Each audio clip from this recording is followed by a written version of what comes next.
There are certain pieces of news that don't arrive loudly.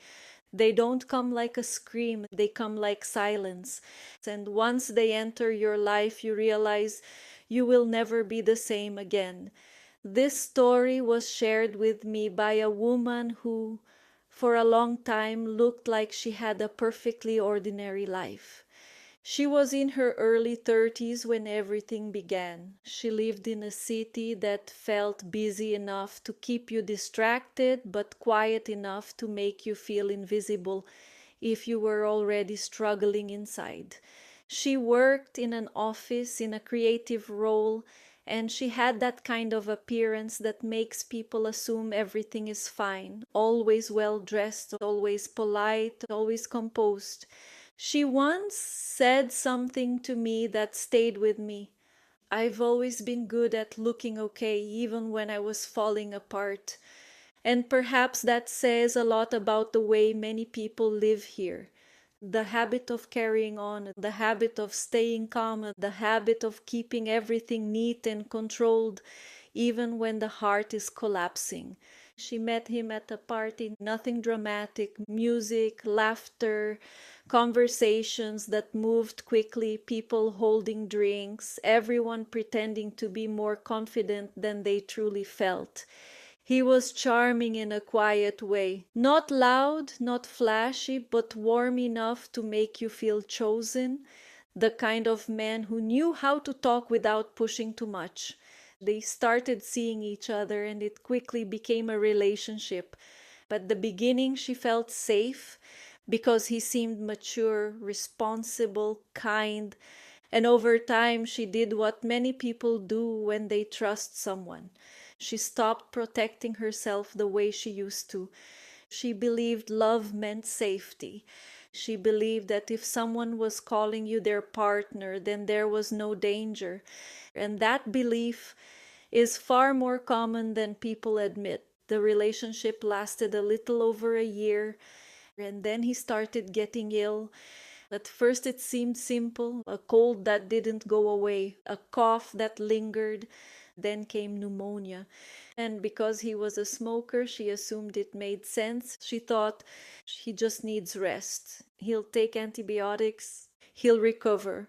But he didn't. Months later, he developed pneumonia again. And that's when something started to feel strange. He became thinner, more tired, more withdrawn.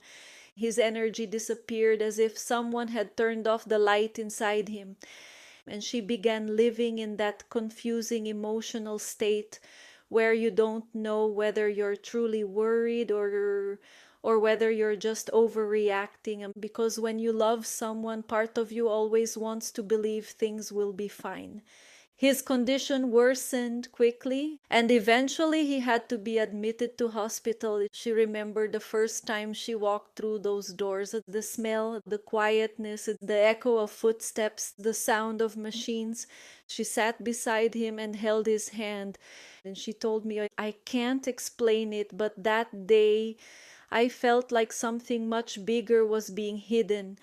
But she had no idea what. His family began to appear more often. His mother was a woman who held herself together with iron discipline, the kind of woman who speaks softly, keeps her posture straight, and carries grief as if crying would be something shameful.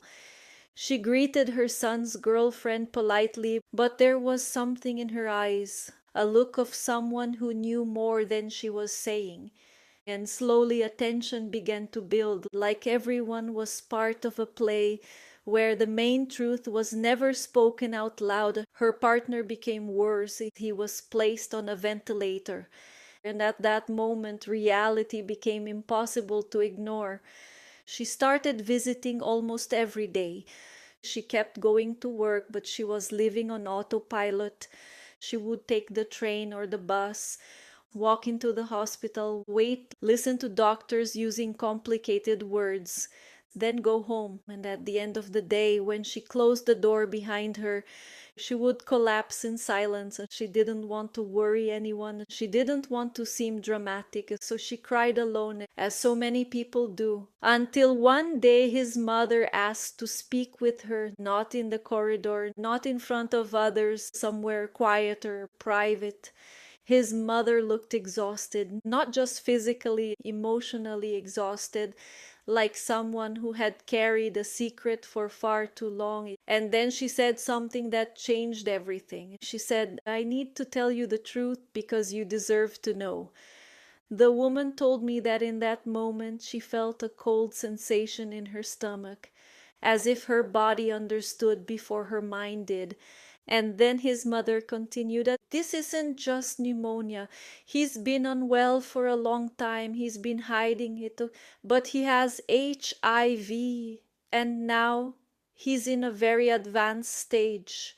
She said she couldn't breathe properly. The world slowed down, and the first thing she thought wasn't even about him. It was about herself, because in that moment she understood if they had lived as a couple, then she was part of this too, even without knowing, even without choosing it.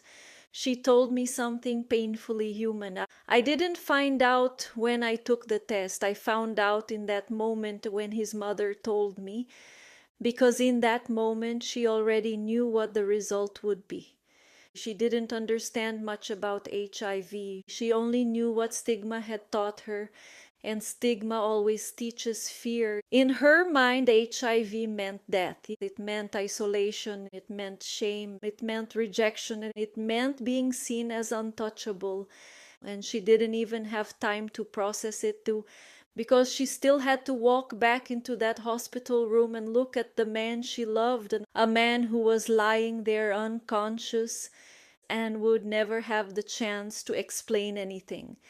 A few days later, she took the test. She went to a clinic, a simple place, cold chairs, posters on the walls, quiet waiting room.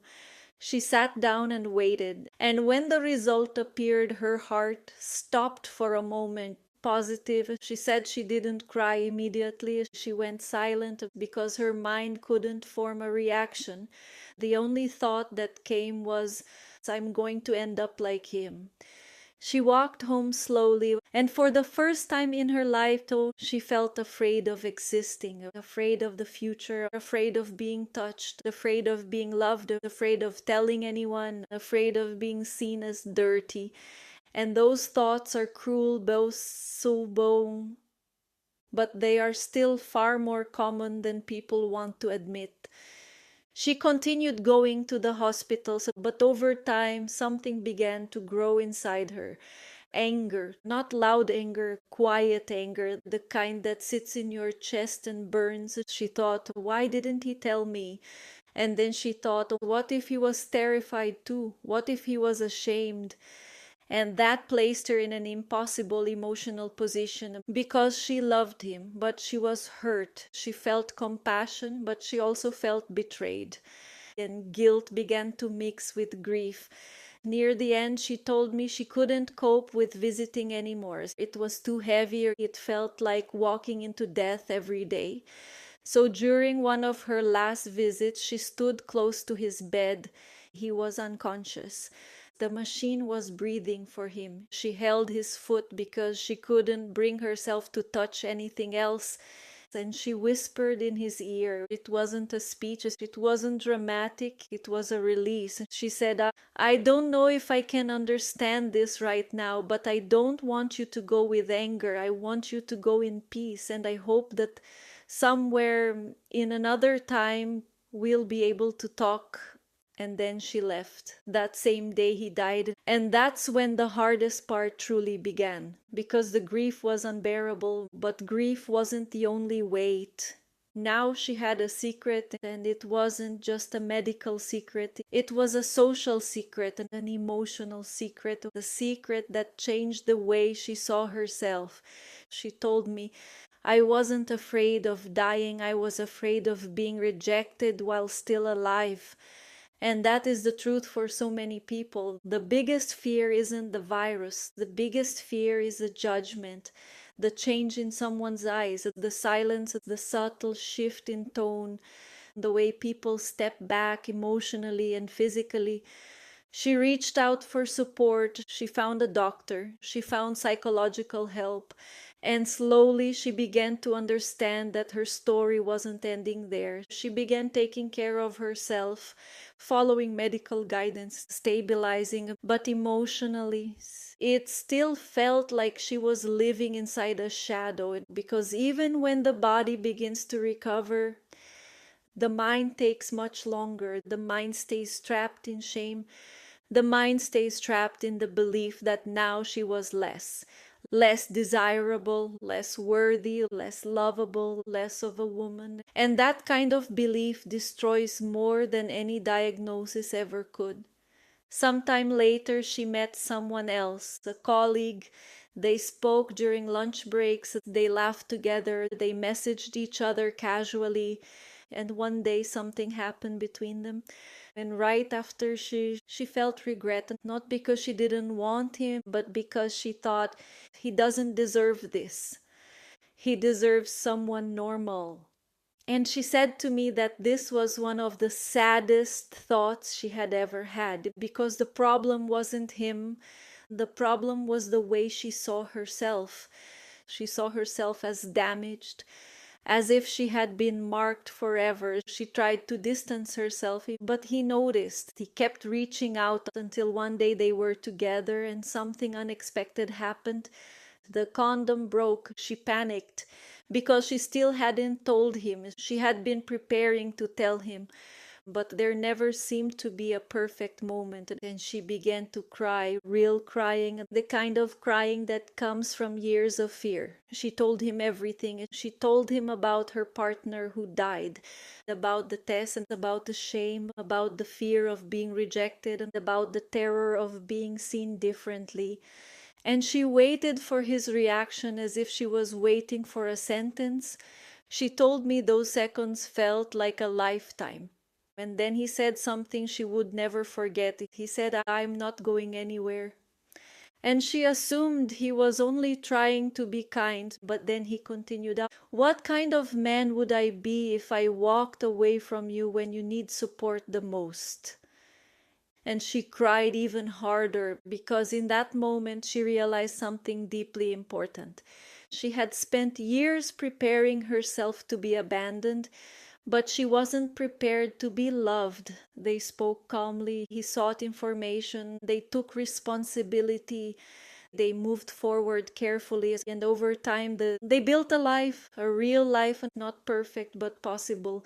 She told me that his love wasn't a favor, it was a choice. And that mattered, because she needed to understand that dignity isn't something someone gives you.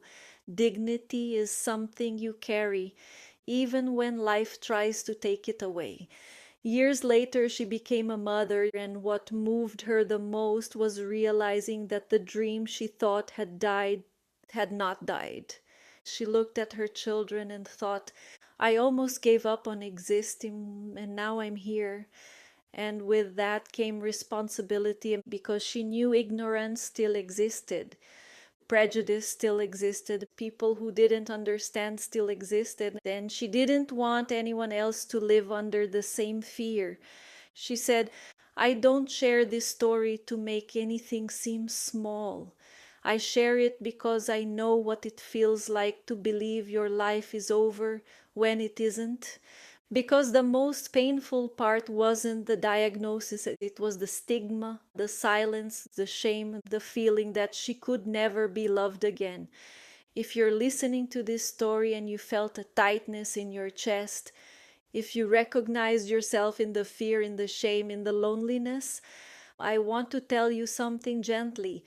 You are not what happened to you. You are not your pain. You are not your fear. And this story is not about illness. It's about being human. It's about what happens when someone carries something alone for far too long. These stories are shared for reflection and awareness. They do not replace professional support, but perhaps today they can plant a quiet question inside you. In what part of my life am I judging myself for something I didn't choose? And if that question touched you, maybe this is where healing begins. Not physical healing, but emotional healing. A return to yourself,